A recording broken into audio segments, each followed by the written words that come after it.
Assalamualaikum warahmatullahi wabarakatuh. Perkenalkan, nama saya Muhammad Fahri Bunu, berasal dari kelas 103.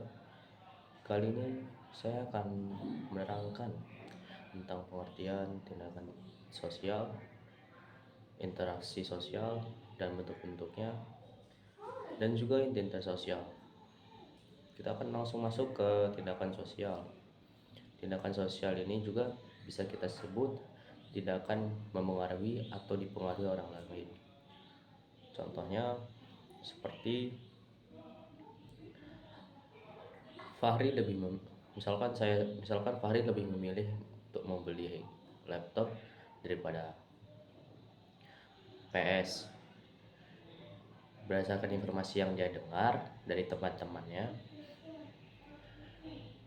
mereka bilang katanya laptop itu lebih berguna untuk digunakan saat sekolah atau saat kuliah daripada PS. Oke, kita akan langsung masuk ke bentuk-bentuknya tindakan sosial. Tindakan sosial ini ada juga bentuk-bentuknya. Yang pertama adalah tindakan rasionalitas instrumentalis.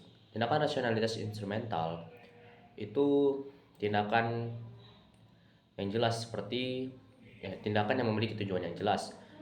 Seperti kita ambil contoh Fadil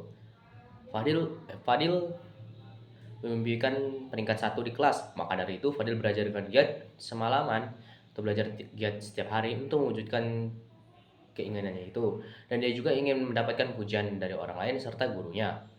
Nah, kita lihat keinginannya itu tujuannya yang jelas. Nah, yang kedua ini adalah tindak rasionalitas nilai. Oke, berbeda dengan rasionalitas instrumental, tapi rasionalitas nilai ini diarahkan pada orang lain, bukan pada kita. Sepertinya kita menolong orang yang sedang kesusahan atau kita menolong orang yang sedang kecelakaan. Tentu tujuan ini bukan mengarah pada kita tapi kepada orang lain. Nah, yang ketiga itu tindakan afektif. Nah, tindakan afektif ini biasa tindakan yang dibawa perasaan, seperti seperti Rafif bersorak gembira karena ia berhasil juara 1 KTI ke kampung. Maka dari itu Rafif bersorak gembira. Kita lihat di sini kan berbeda dari yang kedua itu. Kenapa? Karena tindakan afektif ini menunjukkan perasaan yang dialami oleh orang itu, baik dalam keadaan bahagia ataupun sedih.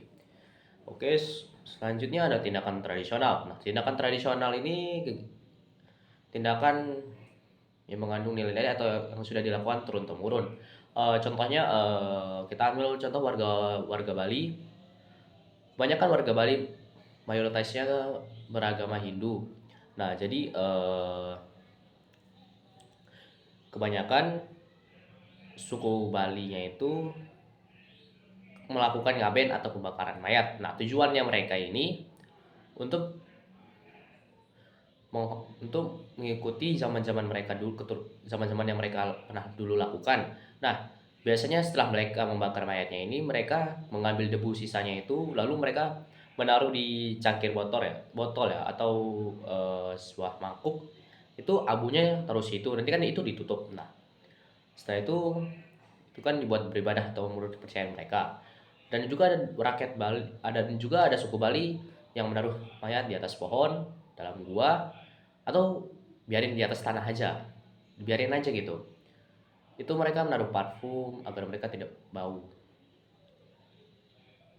Oke, udah selesai di bentuk-bentuk tindakan sosial. Kita akan langsung masuk ke tindakan interaksi sosial. Kita langsung masuk ke akomodasi stalemate.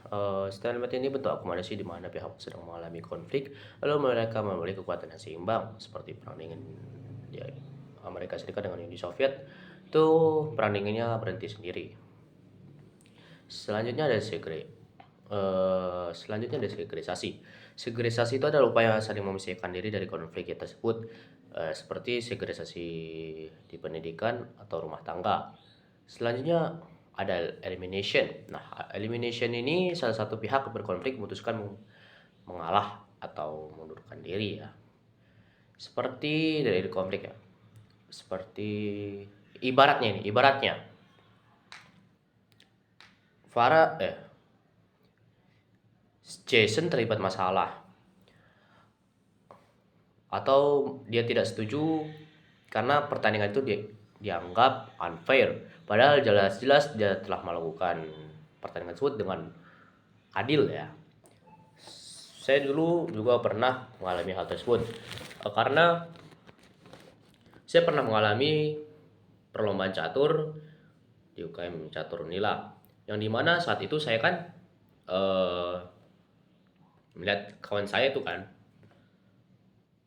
dia bermain catur tapi ada pihak yang membantu dia kayak memakai earphone dipakai di sininya, jadi orang itu memberitahu jalan dia tuh harus jalan kemana, jadi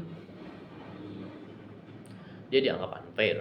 Padahal kawan saya tuh pas dicek nggak ada apapun di sininya tuh nggak ada alat-alat pendengar atau apapun, tapi tetap dia anggap unfair, tapi dia tetap mengalah. Tapi tetap aja itu nggak boleh, tapi kita harus mengeceknya lagi. Nah, yang terakhir adalah adjudikasi. Nah, adjudikasi itu usaha untuk mencapai kesepakatan untuk meredakan masalah, seperti pemutusan dakwaan pencurian, pemutusan dakwaan penceraian, dan lain-lain. Oke, kita akan masuk ke asimilasi. Asimilasi dapat diartikan sebagai proses peleburan dua kebudayaan menjadi satu kebudayaan. Contohnya seperti musik dangdut itu digabungin. Musik dangdut itu kan gabungan antara musik Melayu atau India ya kalau nggak salah ya. Nggak salah. Oke, kita akan lanjut ke akulturasi. Akulturasi itu pengolahan unsur-unsur kebudayaan asing tanpa menghilangkan unsur-unsur aslinya. Contohnya kita ambil Candi Borobudur. Itu kan dari budaya asing, lalu kita menghilangkan budaya-budayanya asingnya itu. Lalu tapi kita nggak boleh hilangin unsur-unsur aslinya juga. Ya, tapi itu salah satunya contohnya ya. Kita masuk ke persaingan. Oke, persaingan itu perjuangan di mana banyak berbagai pihak untuk mencapai tujuan tertentu. Ada persaingan pribadi atau non pribadi. Kita akan langsung masuk ke persaingan. Contohnya ya, persaingan pribadi itu contohnya antar organisasi lah ya. Misalkan organisasi anak IPA dan anak IPS. Itu kan mereka melakukan persaingan seperti tes SNBT atau lainnya. Dan kita akan langsung selanjutnya adalah kontravensi. Nah, kontravensi ini yang dimana proses sosial yang berada di bawah persaingan dan pertentangan. Kontravensi ini dibagi menjadi 5 kalau nggak salah. Ada umum, sederhana, intensif, dan lain-lain. Selanjutnya ada pertentangan. Pertentangan itu pertentangan atau konflik perjuangan individu atau kelompok untuk memenuhi tujuan dengan cara yang mereka menentang pihak lawan. Contohnya dia tuh berpihak kepada pihak lawan, tapi dia tuh misalkan kita mempunyai teman, lalu dia berpihak kepada kita, lalu teman kita tuh berkhianat atau bertentangan. Dia tuh karena apa ya? Dia memiliki tujuan yang berbeda, jadi kita menentang kita berpihak kepada lawan. Kita langsung masuk ke pribadi. Oke, konflik yang muncul karena adanya perbedaan pendapat, kepentingan antara individu dengan individu atau individu lainnya dengan kelompok. Contohnya rumah tangga, utang piutang, harta warisan. Karena konflik ini di pribadi ini sangatlah banyak. Jadi kita harus menghindarinya tersebut. Nah, selanjutnya ada rasial. Nah, rasial ini berbeda dengan sebelumnya. Ya di mana pribadi itu karena adanya perbedaan pendapat bukan atau kepentingan individu. Individu dengan kelompok ya, tapi berbeda dengan rasial. Nah, rasial ini terjadi antara yang berbeda-beda. Contohnya kelompok konflik antar pemuda kulit putih dan pemuda kulit hitam. Ya, seperti itu misalnya. Sebenarnya ada internasional. Ya, kalau tidak salah internasional pengertiannya itu melibatkan berbagai macam kelompok negara atau negara luar negeri seperti Korea Utara dan Korea Selatan, Palestina dan Israel. Selanjutnya ada politik. Nah, politik ini pertentangan kepentingan politik untuk memperoleh kekuasaan. Contohnya antara dua